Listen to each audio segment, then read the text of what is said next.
and stick this. Whoa!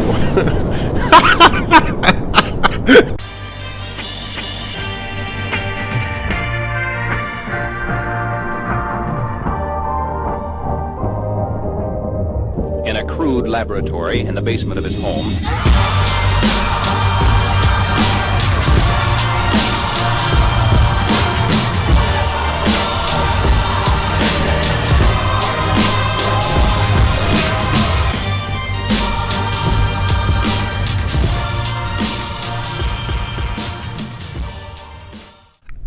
What is up, Yeti fans? It's Mojo Beast, your one and only abominable astronomical snowman. You see what I did there?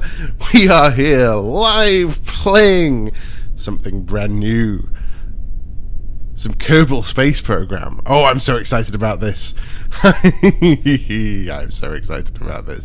But you can see, we've made it a little bit more Yeti, as we do on the Mojo Beast channel. Yes, our Kerbals are looking a little bit, well, they're looking a little bit snowman. And we have there the flag of the Yeti Space Agency. Yes, that's right, it's Yeti Space Program. This is something I've always wanted to do. I was thinking of doing it in the Galacticraft mod in Minecraft. And then I saw some KSP videos from the likes of Scott Manley, and I thought, I have to do this. And I think you're going to enjoy this. So, what we've done here is we have put together a capsule with the standard parts that you get at the very start. The Snowball 1. And I better fix this before I get started. This thing on the left is the staging diagram, and we do not want the engine and the parachute to fire at the same time. Okay, I think we are ready to go. And lift off! There we are. Everest Yeti is today's brave test pilot, taking Kerbals, not Kerbals, Yetis in fact, higher and faster than they've ever gone before, which is not actually very high or very fast, because typically we're not known for it. But this is a program about getting into space. Deploy the parachute. So this is just a bit of a landing system test more than anything. We've only got the tiny little flea solid rocket booster. Oh, okay, I'm slightly going downwards head first. That might not be good for my head. Okay, well, try and do some science on the way down here. Goo science! Oh, and that probably hurt. Okay, right. So we're the right way up. So that makes me happy. I feel like we're going to survive this very first test flight. Incoming! And we've slightly broken the rocket, but we still have that science from our crew report and the mystery goo. So we can make use of this. So in this game you collect science from your experiments with rocketry and flight, and you do what I'm doing now, which is you spend them on better technology, and then you fly them in your rockets. So let's go back to the vehicle assembly building, and we're making the successor to the Snowball 1, of course, the Snowball 2. So I've got these radial parachutes now, so I'm going to attach these. These will provide a little bit more redundancy in case the main parachute fails. We've got one of these bays here, service bays I think they're called. That is going to have some mystery goo experiment canisters in it. And then we have a Science Junior, the Science Junior, which is another science experiment different from the mystery goo. Communitron aerial on top. And then it's time for the propellant. So we have a stage separator there, and lots of fuel tanks. Okay, so we're actually going to make this a multi-stage rocket. So that up there is a stage separating ring, and we're just going to put a solid booster, the biggest one that we've got, on the bottom here. Then we think about putting some landing legs on and decide against it because we've got the parachutes. By the way, in case you're wondering why I'm doing this all so incredibly quickly, I've assembled the rocket first because this takes quite a long time, and then I've sped it up and dubbed this commentary over the top. So just in case you are wondering. So guidance fins go on the bottom. And what else do we need? Nothing. We're ready to launch. So here we are on the launch pad. Everest Yeti is in the cockpit. He is ready for the Snowball 2! Okay, so a good launch so far. Heading straight up. So we're just going to burn straight up, see how high we can get, and we'll then just test the stage separation. Have I got all of my stage set up on the left-hand side? Yes, I have. So that's better than last time. And time for stage sep. And stick this. Whoa!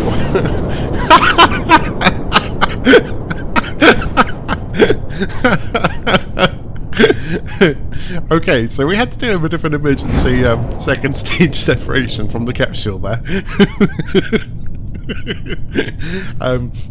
Yeah, that was not supposed to happen. It turned out that second stage, for whatever reason, just was completely uncontrollable and immediately flipped around. So that's a thing that we're going to have to work on. But we can take some science on the way down here, because we are a little bit higher up in the atmosphere than we were the last time we did this. So this will get us some good science, and let's head back down to the ground. So while I'm on the way down here, I thought I'd talk a little bit about what one of my main inspirations for doing this series was. And that's, I have been, if you followed me on Twitter at all, you might have seen this, I have been following a lot about SpaceX recently. And the reason that SpaceX is really inspiring me is it's not just some of the incredible stuff that they're doing now, like re-landing first stages back on the ground without a parachute, the first time anyone's ever managed to do that.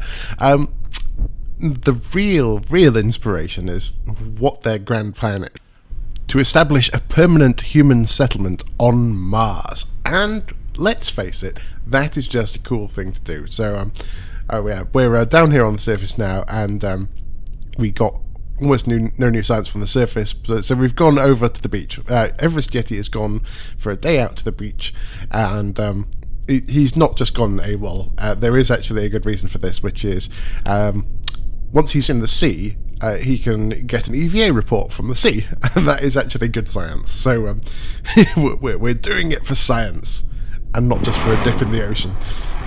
Everest surveys the beautiful crystal waters of the planet Kerbin, which he hopes to be viewing from above soon. Gets some science, and then it's back to the Space Center. And with that science, we can come back to the vehicle assembly building, and we can build ourselves an even bigger spacecraft. So we've got these bigger fuel tanks now, and we can swap them out for the smaller ones that we had and make ourselves a much bigger second stage. We have a choice of 2 liquid fuel engines, so we're going to pick the more powerful one. And we've got that big thumper booster that we can put on the bottom. So with a little bit of reassembly, disassembly, finagling, the thumper booster goes onto the bottom, and what we need to do is swap over those fins. So, while we're doing that, returning to the topic of Mars. So you might be thinking, putting a permanent human base on Mars, that sounds like a cool thing to do, but is it really a worthwhile thing to do, given the expense of doing it? Now, to be able to figure out why that's an important thing to do, you need to be able to think a little bit less like a human normal person, and a little bit more like Elon Musk. And I'm going to talk over the launch of the Snowball 3 here while I explain why it's an important thing to do. Now, if you look back at the extinction records of species on this planet, they are a little bit scary.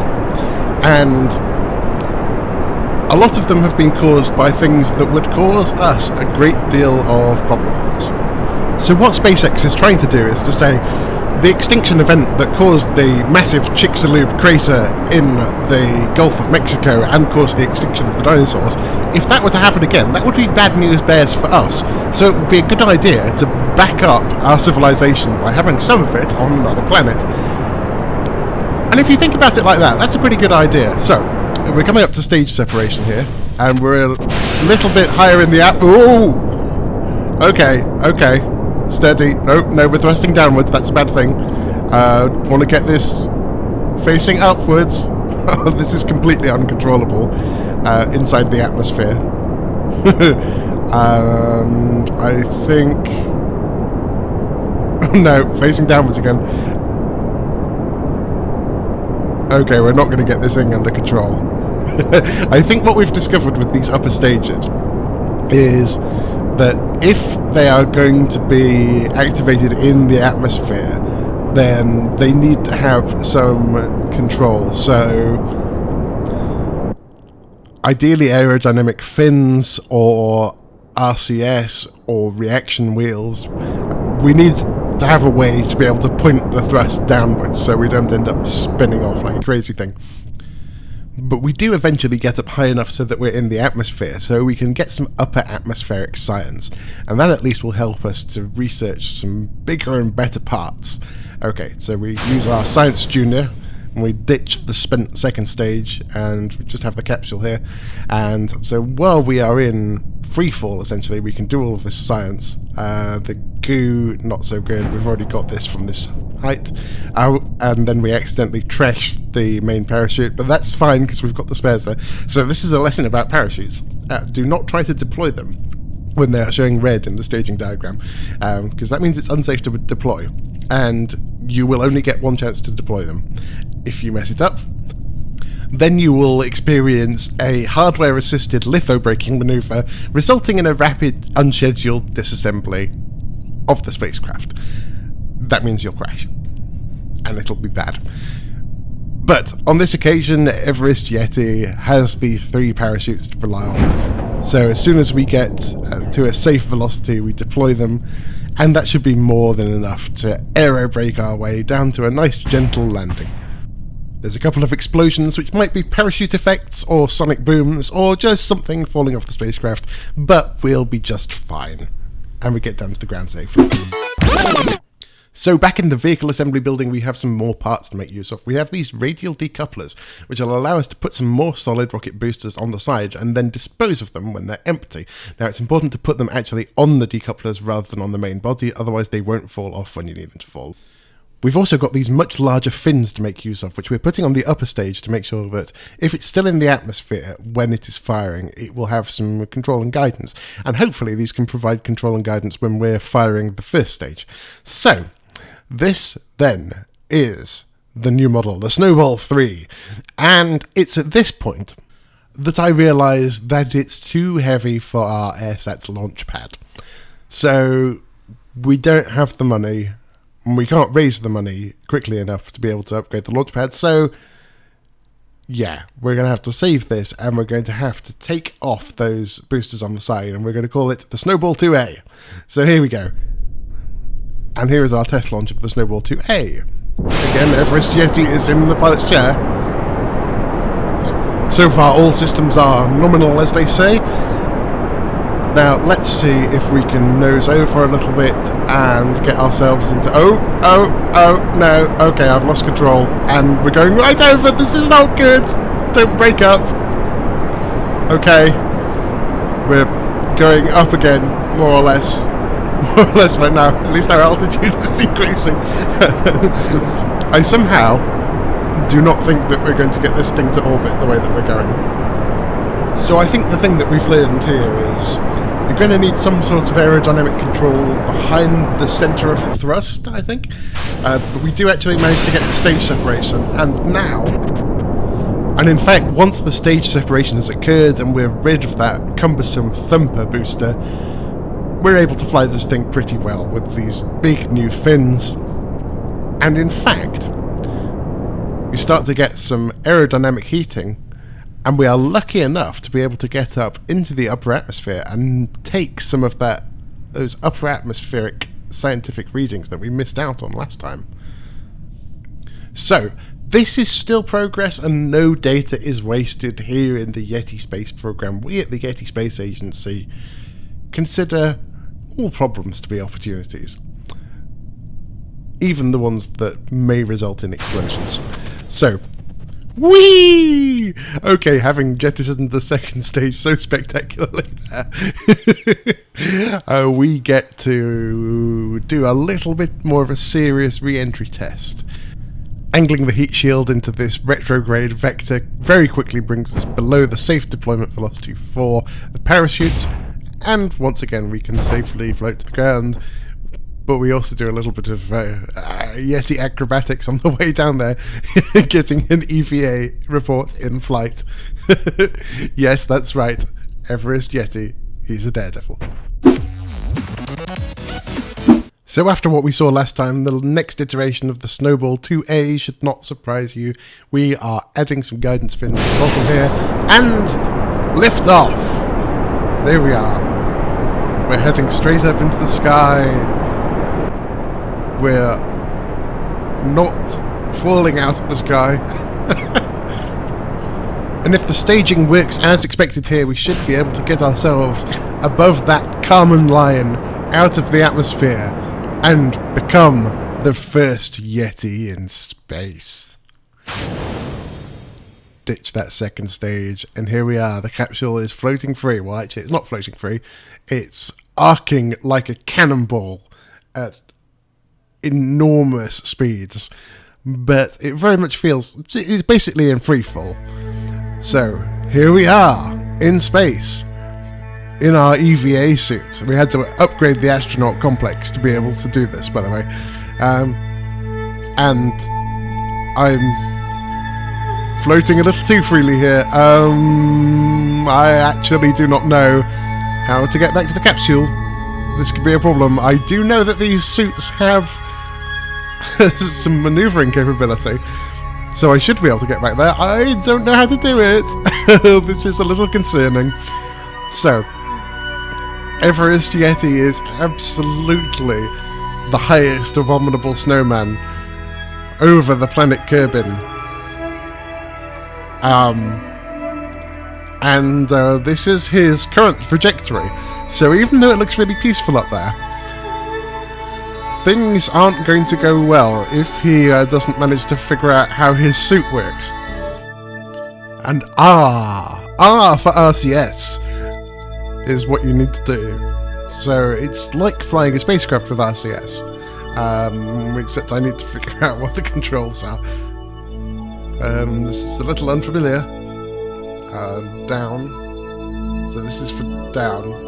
Control is O. And the one thing that you have to bear in mind that is a little unfamiliar is that once you start going in a direction, you will keep going in that direction at that same relative velocity until you change it. So this is actually quite tricky doing this maneuvering. But we're slowly getting back to the capsule. With any luck, we should get there before we re-enter the atmosphere, because I do not think that these spacesuits are equipped for re-entry.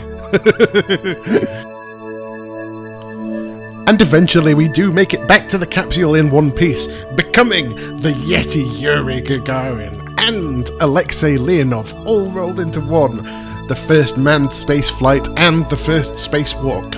Although the capsule that we have is a lot closer to the American Mercury capsule than the Soviet Vostok or Vokshod capsules. In fact, I think I've seen Yuri Gagarin's capsule at the Memorial Museum of Cosmonautics in Moscow, alongside Belka, who is the second ever space dog, who sadly now is stuffed, and still on display if you want to go and see her.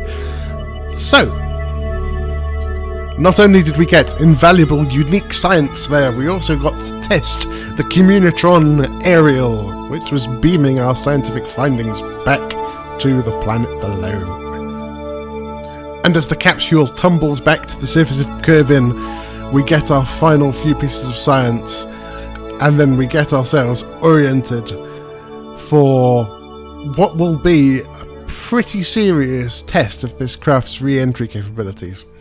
So, it's not very manoeuvrable at this stage, so we slowly get that heat shield oriented so it's facing back to the planet, and the ablator surface is, there we are, tipping over a little bit, but we survived re-entry, and yes, of course, this is running in normal speed, so this has already happened.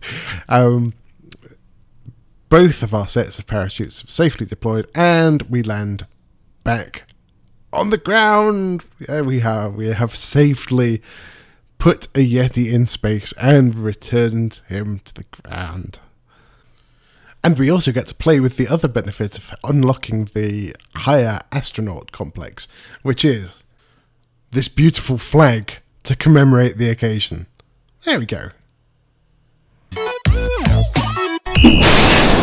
And with the good that did to our fundraising campaign, we can afford to upgrade the launch pad and finally launch the Snowball 3 with its not one, but two, but three radially attached Thumper rocket boosters firing towards the atmosphere. And what we're going to aim for here is we are going to aim for a significant suborbital flight. I still don't know if we're going to get into orbit with this design, but what we want to do is we want to start testing our ability to get up to orbital velocities, and that is going to require us to not only go up a long way, but to go sideways very, very fast. And I was actually trying to nose over while I was doing that previous stage, and those rocket boosters are so powerful compared to the limited maneuvering ability that I have from those fins that I was actually pretty much stuck going straight up.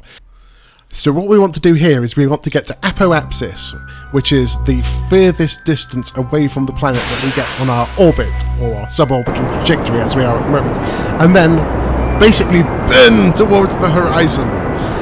Because essentially what you want to do is you want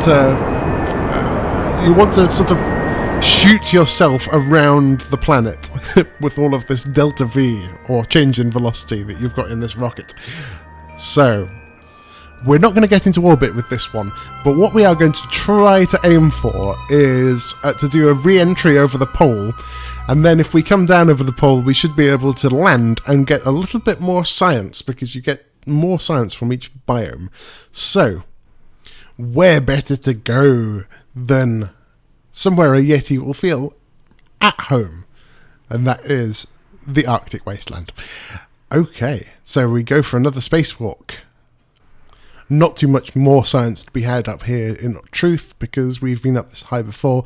What we really want to do is have a proper test of this thing from something much more approaching an orbital velocity, and we're not too far away from what would constitute orbital velocity here. So we're going to be coming screaming back in through the atmosphere, and we need to get ourselves properly reoriented and prepared for the rigours of re-entry. Okay, there we go. So on the nav ball, we get ourselves lined up with that retrograde vector,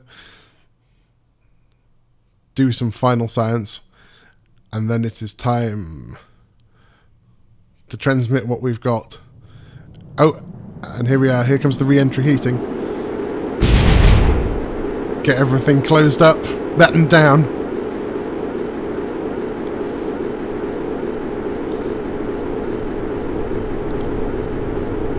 Look at that shaking. And there we go. That heat shield has done its job. And we are coming down over the pole. So that is quite the distance that we've travelled there. And the capsule is temporarily upside down because I have deployed the emergency parachute that I put in the base as well. And then I cut the parachute because then it was just going to land me on my side, and I didn't want that. And touchdown.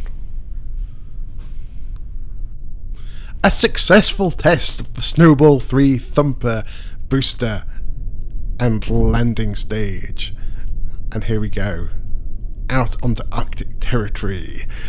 So in the next episode, we are going to be trying to go higher and faster, or at least faster, into orbit. That is the plan for next time. But for now, from me and Everest Yeti, up here on the Arctic ice cap, doing science, that's going to be it from us. And we're wondering how we're going to get home, because there's no bus from here. The boys and girls in the lab back at Mission Control didn't think of this one. It's going to be a long walk to get home. But let's plant our flag to celebrate our victory. Will Everest Yeti return home in time for the Snowball 4 mission? but we'll find out in the next episode. Thank you guys so much for watching. If you enjoyed it, if you want to see more Kerbal Space Program, hit the like button. If you want to see the next one and you're not subscribed yet, don't forget to subscribe before you go. For this episode, guys, stay cool, stay Yeti, and peace out. And I was like, that's cool.